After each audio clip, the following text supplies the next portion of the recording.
Halo adik-adik semua, jumpa lagi dengan Pak GS. Kali ini kita akan membahas tema 2 subtema 2 pembelajaran 3 dari halaman 63 sampai dengan 74. Di awal pembelajaran, kita diberikan petunjuk bagaimana bermain ayam dan elang. Kalian baca sendiri ya cara bermain dan peraturannya. Sebagai catatan, permainan ini memerlukan keterampilan berlari yang baik. Gerakan berlari dimulai dari kaki menumpu, kemudian tahap mendorong serta gerakan kaki ayun. Perhatikan gambar tersebut untuk menggambarkan gerakan berlari. Kemudian, kita disajikan sebuah bacaan mengenai pertempuran Ambarawa, yaitu sebuah pertempuran antara sekutu melawan Indonesia di bawah pimpinan Kolonel Sudirman yang terjadi di Ambarawa pada tanggal 12 Desember 1945.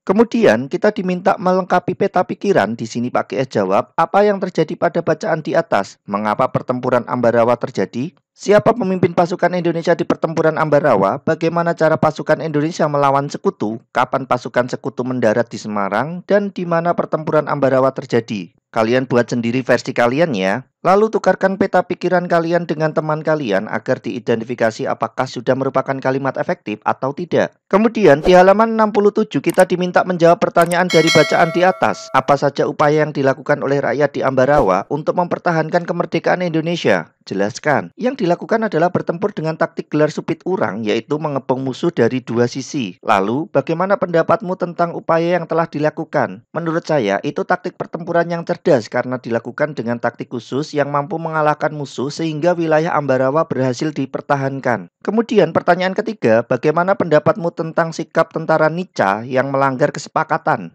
Pengingkaran janji yang dilakukan Nica sangat merugikan rakyat Indonesia. Nica memang tidak mempunyai niat damai. Bagaimana pendapatmu mengenai taktik gelar supit urang? Taktik yang sangat cerdas dan terbukti mampu mengalahkan musuh.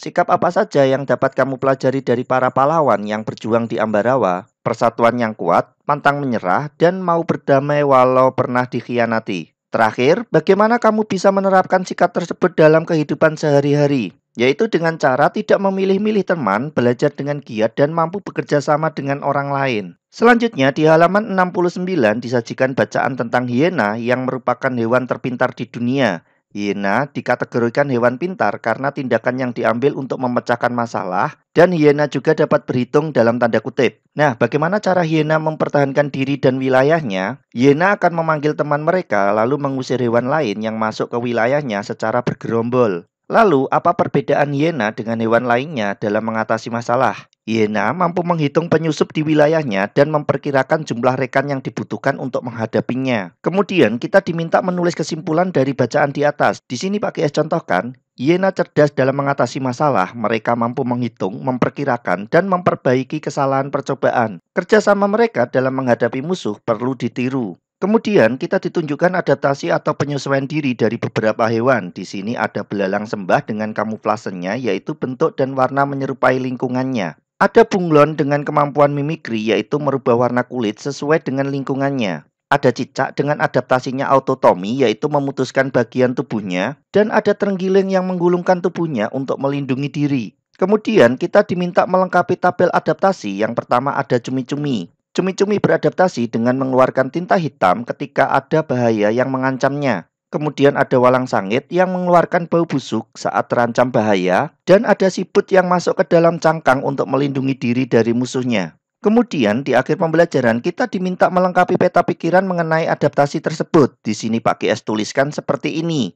Nah, jika ada pertanyaan silahkan tulis di kolom komentar ya. Cukup sekian pembelajaran bersama Pak GS kali ini dan sampai jumpa di pembelajaran selanjutnya.